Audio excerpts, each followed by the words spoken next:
बोलिए श्री कृष्ण भगवान की जय। श्रीमद् भगवद गीता के अध्याय और महत्तम पढ़ रही हूँ, जिनकी वीडियोस मैंने चैनल पर अपलोड कर रखी है। तो आज हम श्रीमद् भगवद गीता के अगले अध्याय का अध्ययन करेंगे। तो बोलिए श्री कृष्ण भगवान की जय। आज गीता के 9वें अध्याय का महत्तम आपको सुनाऊंगी और उसके अध्याय को भी पढ़ेंगे। तो जय श्री कृष्ण। श्रीमद् भगवद गीता के 9वें अध्याय का महत्तम। श्री महादेव जी कहते हैं, पार्वती, अब मैं आदरपूर्वक 9वें अध्याय के महत्तम का वर्णन करूँगा। तुम स्थिर होकर सुनो। नर्मदा के तट पर महिष्मती नाम की एक नगरी है। वहाँ माधव नामक एक ब्राह्मण रहते थे, जो वेदांगनों के तत्वज्ञ और समय समय पर आने वाले अतिथियों के प्रेमी थे। उन्होंने विद्या के द्वारा बहुत धन कमाकर एक महान यज्ञ का अनुष्ठान आरंभ किया। उस यज्ञ में बलि देने के लिए एक बकरा मंगाया गया। जब उसके शरीर की पूजा हो गई, तब सबको आश्चर्य में डालते हुए उस बकरे ने हंसकर उच्च स्वर में कहा, ब्राह्मण, इन बहुत से यज्ञ द्वारा क्या लाभ है? इनका फल तो नष्ट हो जाने वाला है तथा ये जन्म, जरा और मृत्यु के भी कारण है। यह सब करने पर भी मेरी जो वर्तमान दशा है, इसे देख लो। बकरे के इस अत्यंत कौतूहलजनक वचन को सुनकर यज्ञ मंडप में रहने वाले सभी लोग बहुत ही विस्मित हुए।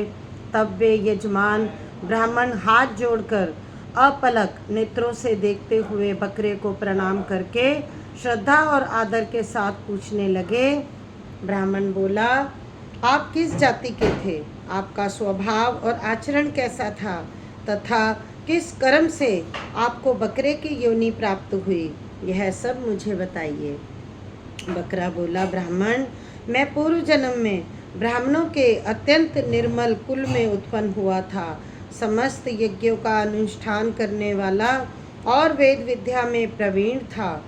एक दिन मेरी स्त्री ने भगवती दुर्गा की भक्ति से विनम्र होकर अपने बालक के रोग की शांति के लिए बलि देने के निमित्त मुझसे एक बकरा मांगा। तत्पश्चात जब चंडिका के मंदिर में वह बकरा मारा जाने लगा, उस समय उसकी माता ने मुझे श्राप दिया। ओ ब्राह्मणों के नीच पापी, तू मेरे बच्चे का वध करना चाहता है, इसीलिए तू भी बकरे की योनि में जन्म लेगा। द्विज श्रेष्ठ, तब कालवश मृत्यु को प्राप्त होकर मैं बकरा हुआ। यद्यपि मैं पशु योनि में पड़ा हूँ, तो भी मुझे अपने पूर्व जन्मों का स्मरण बना हुआ है। ब्राह्मण, यदि आपको सुनने की उत्कंठा हो तो मैं एक और भी आश्चर्य की बात बताता हूँ। कुरुक्षेत्र नामक एक नगर है जो मोक्ष प्रदान करने वाला है। वहाँ चंद्र शर्मा नामक एक सूर्यवंशी राजा राज्य करते थे। एक समय जबकि सूर्य ग्रहण लगा था, राजा ने बड़ी श्रद्धा के साथ काल पुरुष का दान करने की तैयारी की। उन्होंने वेदांगों के पारगामी एक विद्वान ब्राह्मण को बुलवाया और पुरोहित के साथ वे तीर्थ के पावन जल से स्नान करने को चले गए। तीर्थ के पास पहुंचकर राजा ने स्नान किया और 2 वस्त्र धारण किए। फिर पवित्र एवं प्रसन्न चित्त होकर उन्होंने श्वेत चंदन लगाया और बगल में खड़े हुए पुरोहित का हाथ पकड़कर तत्काल चित्त पुरुष मनुष्यों से घिरे हुए अपने स्थान पर लौट आए। आने पर राजा ने यथोचित विधि से भक्ति पूर्वक ब्राह्मण को काल पुरुष का दान किया। तब काल पुरुष का हृदय चीरकर उसमें से एक पाप आत्मा चांडाल प्रकट हुआ। फिर थोड़ी देर के बाद निंदा भी चंडाली का रूप धारण करके काल पुरुष के शरीर से निकली और ब्राह्मण के पास आ गई। इस प्रकार चंडालों की वह जोड़ी आंखें लाल किए निकली और ब्राह्मण के शरीर में हठात प्रवेश करने लगी। ब्राह्मण मन ही मन गीता के 9वें अध्याय का जप करते थे और राजा चुपचाप यह सब कौतुक देखने लगे। ब्राह्मण के अंतःकरण में भगवान गोविंद शयन करते थे, वे उन्हीं का ध्यान करने लगे। ब्राह्मण ने जब गीता के 9वें अध्याय का जप करते हुए अपने आश्रयभूत भगवान का ध्यान किया, उस समय गीता के अक्षरों से प्रकट हुए विष्णु दूतों द्वारा पीड़ित होकर वे दोनों चांडाल भाग चले। उनका उद्योग निष्फल हो गया। इस प्रकार इस घटना को प्रत्यक्ष देखकर राजा के नेत्र आश्चर्य से चकित हो उठे। उन्होंने ब्राह्मण से पूछा, विप्रवर, इस भयंकर आपत्ति को आपने कैसे पार किया? आप किस मंत्र का जप तथा किस देवता का स्मरण कर रहे थे? वह पुरुष तथा वह स्त्री कौन थी? वे दोनों कैसे उपस्थित हुए? फिर वे शांत कैसे हो गए? यह सब मुझे बताइए। ब्राह्मण ने कहा, राजन, चांडाल रूप धारण करके भयंकर पाप ही प्रकट हुआ था तथा वह स्त्री निंदा की साक्षात मूर्ति थी। मैं इन दोनों को ऐसा ही समझता हूँ।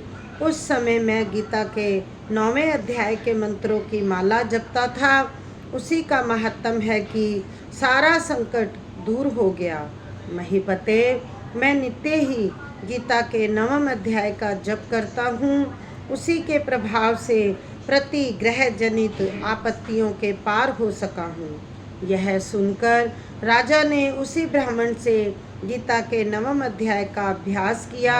फिर वे दोनों ही परम शांति मोक्ष को प्राप्त हो गए।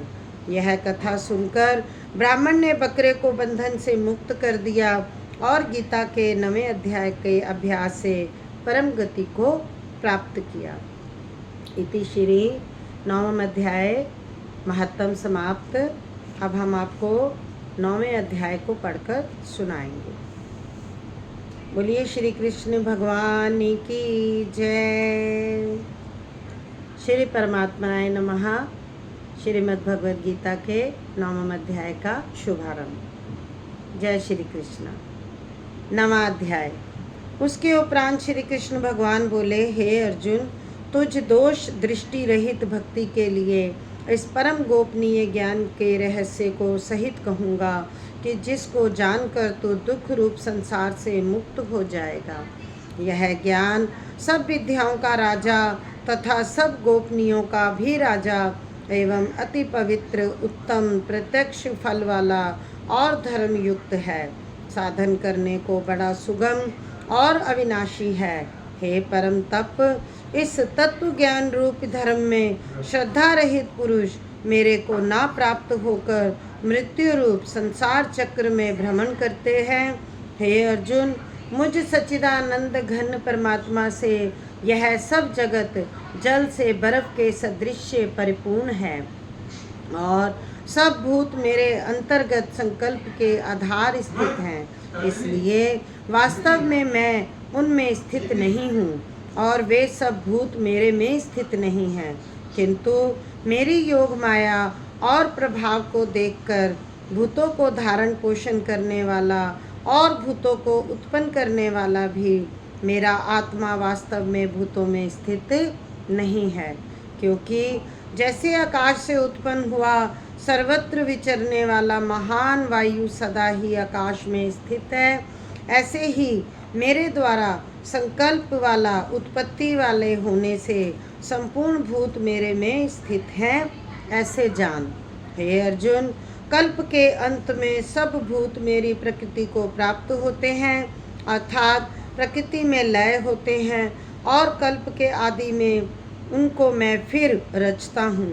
कैसे कि अपनी त्रिगुणमयी माया को अंगीकार करके स्वभाव के वश से परतंत्र हुए इस संपूर्ण भूत समुदाय को बारंबार उनके कर्मों के अनुसार रचता हूँ। हे अर्जुन, उन कर्मों में आसक्ति रहित और उदासीन के सदृश स्थित हुए मुझ परमात्मा को वे कर्म नहीं बांधते हैं। हे अर्जुन, मुझ अधिष्ठाता के सकाश से यह मेरी माया चराचर सहित सर्व जगत को रचती है और इस ऊपर कहे हुए हेतु से ही यह संसार अवागमन रूप चक्र में घूमता है। ऐसा होने पर भी संपूर्ण भूतों के महान ईश्वर रूप मेरे परम भाव को ना जानने वाले मूढ़ लोग मनुष्य का शरीर धारण करने वाले मुझ परमात्मा को तुच्छ समझते हैं।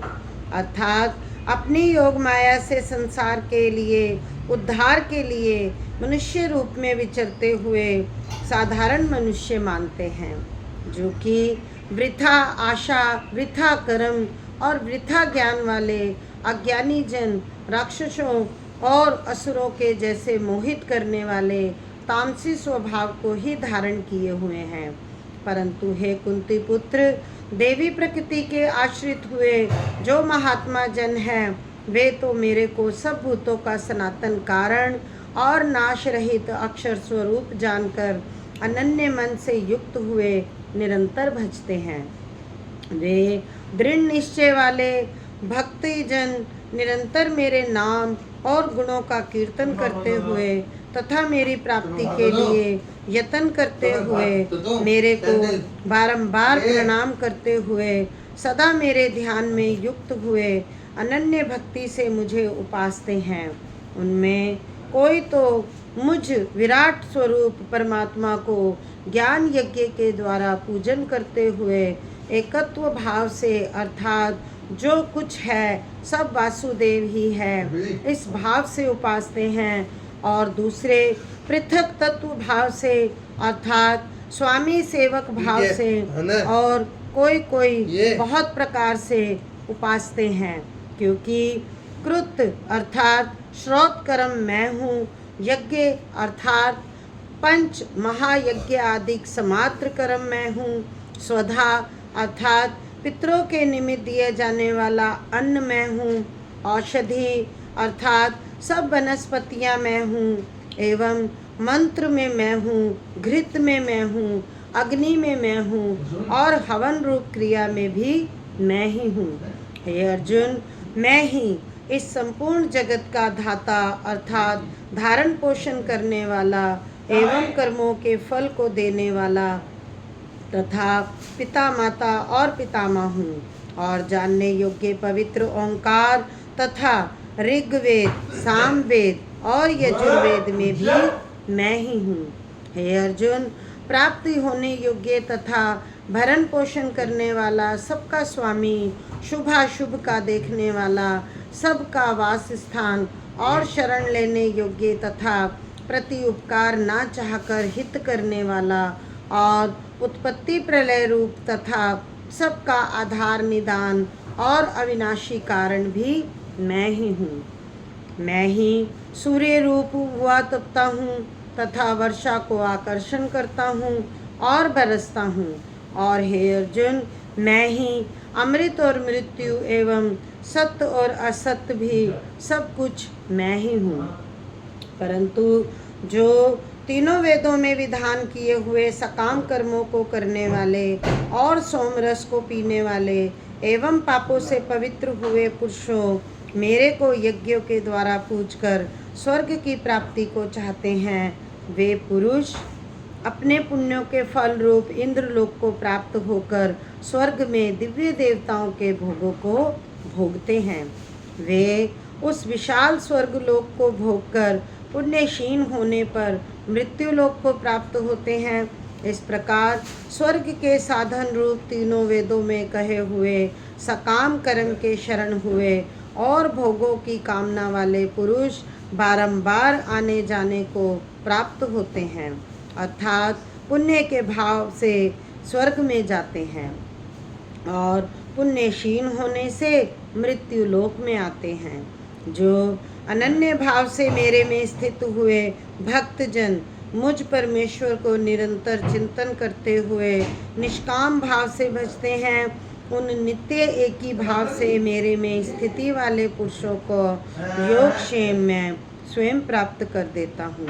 हे अर्जुन, यद्यपि श्रद्धा से युक्त हुए जो सकामी भक्त दूसरे देवताओं को पूजते हैं, वे भी मेरे को ही पूजते हैं, किंतु उनका यह पूजना अविधि पूर्वक है, अर्थात अज्ञान पूर्वक है, क्योंकि संपूर्ण यज्ञों का भोक्ता और स्वामी भी मैं ही हूँ। परंतु वे मुझ अधियज्ञ स्वरूप परमेश्वर को तत्व से नहीं जानते हैं, इसी से गिरते हैं अर्थात पुनर्जन्म को प्राप्त होते हैं। कारण यह नियम है कि देवताओं को पूजने वाले देवताओं को प्राप्त होते हैं, पितरों को पूजने वाले पितरों को प्राप्त होते हैं, भूतों को पूजने वाले भूतों को प्राप्त होते हैं, और मेरे भक्त मेरे को ही प्राप्त होते हैं।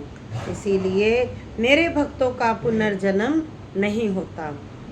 हे अर्जुन, मेरे पूजन में यह सुगमता भी है कि पत्र, पुष्य, फल, जल इत्यादि जो कोई भक्त मेरे लिए प्रेम से अर्पण करता है, उस शुद्ध बुद्धि निष्काम प्रेमी भक्त का प्रेम पूर्वक अर्पण किया हुआ वह पत्र पुष्पादिक मैं सगुण रूप से प्रकट होकर प्रीति सहित खाता हूँ। इसीलिए हे अर्जुन, तू जो कुछ कर्म करता है, जो कुछ खाता है, जो कुछ हवन करता है, जो कुछ दान करता है और जो कुछ स्वधर्मचरण रूप तप करता है, वह सब मेरे अर्पण कर। इस प्रकार कर्मों को मेरे अर्पण करने रूप संन्यास योग से युक्त हुए मन वाला तू शुभ अशुभ फल रूप कर्म बंधन से मुक्त हो जाएगा और उनसे मुक्त हुआ मेरे को ही प्राप्त होगा। यद्यपि मैं सब भूतों में समभाव से व्यापक हूँ, ना कोई मेरा प्रिय है और ना अप्रिय है, परंतु जो भक्त मेरे को प्रेम से भजते हैं वे मेरे में और मैं उनमें प्रत्यक्ष प्रकट हूँ। मेरी भक्ति का और भी प्रभाव सुन। यदि कोई अतिशय दुराचारी भी अनन्य भाव से मेरा भक्त हुआ मेरे को निरंतर भजता है, वह साधु ही मानने योग्य है, क्योंकि वह यथार्थ निश्चय वाला है, अर्थात उसने भली प्रकार निश्चय कर लिया है कि परमेश्वर के भजन के समान अन्य कुछ भी नहीं है। इसीलिए वह शीघ्र ही धर्मात्मा हो जाता है और सदा रहने वाली परम शांति को प्राप्त होता है। हे अर्जुन, तो निश्चय पूर्वक सत्य जान कि मेरा भक्त नष्ट नहीं होता, क्योंकि हे अर्जुन, स्त्री, वैश्य और शूद्र आदि तथा पाप योनि वाले जो भी कोई होवें, वे मेरे शरण होकर तो परम गति को ही प्राप्त होते हैं। फिर क्या कहना है कि पुण्यशील ब्राह्मण जन तथा राजश्री भक्तजन परम गति को प्राप्त होते हैं। इसीलिए तू सुख रहित और क्षणभंगुर इस मनुष्य शरीर को प्राप्त होकर निरंतर मेरा ही भजन कर। अर्थात मनुष्य शरीर बड़ा दुर्लभ है, परंतु हे नाशवान और सुख रहित, इसीलिए काल का भरोसा ना करके तथा अज्ञान से सुख रूप भासने वाले विषय भोगों में ना फंसकर निरंतर मेरा ही भजन कर। केवल मुझ सच्चिदानंद घन वासुदेव परमात्मा में ही अनन्य प्रेम से नित्य निरंतर अचल मन वाला हो और मुझ परमेश्वर को ही श्रद्धा प्रेम सहित निष्काम भाव से नाम गुण और प्रभाव के श्रवण कीर्तन मनन और पठन पाठन द्वारा निरंतर भजने वाला हो, तथा मुझ शंख चक्र गदा पद्म किरीट कुंडल आदि भूषणों से युक्त पीताम्बर वाला वनमाला और कौस्तुंभी मणिधारी विष्णु का मन वाणी और शरीर के द्वारा सर्वस्व अर्पण करके अतिशय श्रद्धा भक्ति और प्रेम से विहलता पूर्वक पूजन करने वाला हो और मुझे सर्वशक्तिमान विभूति बल ऐश्वर्य माधुर्य गंभीरता उदारता वात्सल्य और सुहृदयता आदि गुणों से संपन्न सबके आश्रय रूप वासुदेव को विनय भावना पूर्वक भावती भक्ति सहित साष्टांग दंडवत प्रणाम कर। इस प्रकार मेरे शरण हुआ तू आत्मा को मेरे में एक ही भाव करके मेरे को ही प्राप्त होएगा। इति श्रीमद् भगवद रूपी उपनिषद एवं ब्रह्म विद्या तथा योग शास्त्र विषयक श्री कृष्ण और अर्जुन के संवाद में राज विद्या राजगुह योग नामक 9वां अध्याय समाप्त। बोलिए श्री कृष्ण भगवान की जय। आज हमने श्रीमद् भगवद गीता के 9वें अध्याय और महत्म को सुना। तो जल्दी से लाइक कीजिए, चैनल को शेयर कीजिए, सब्सक्राइब कीजिए, बेल आइकॉन का बटन दबाइए जिससे नोटिफिकेशन आपको मिलती रहे और मैं और वीडियोस बना के आप लोगों के लिए डालती रहूँ। तो श्रीमद् भगवद गीता में आज 9वें अध्याय के साथ हम समापन करेंगे। बोलिए श्री कृष्ण भगवान की जय।